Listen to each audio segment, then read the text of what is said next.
কোটা সংস্কার আন্দোলনকে কেন্দ্র করে ৯ দফা দাবি ও হামলার প্রতিবাদে খুলনার শিববাড়ি মোড় অবরোধ করে বিক্ষোভ করেছে শিক্ষার্থীরা। সকাল 11:30টার দিকে শহরের শিববাড়ি মোড়ে জড়ো হয়ে দুপুর 2টা পর্যন্ত সড়কে অবস্থান নেয় তারা। এ সময় ওই এলাকার রাস্তাগুলোতে যান চলাচল বন্ধ করে দেয় পুলিশ।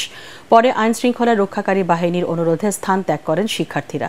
এ সময় আটক নেতাদের মুক্তি ও দাবি আদায় না হওয়া পর্যন্ত রাজপথ না ছাড়ার হুঁশিয়ারি দেন শিক্ষার্থীরা। অবরোধ চলাকালে এলাকায় অতিরিক্ত পুলিশ মোতায়েন ছিল।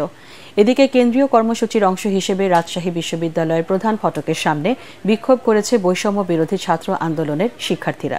প্রায় 1 ঘণ্টা রাজশাহী ঢাকা মহাসড়ক অবরোধের পর 9 দফা দাবি পেশ করেন তারা।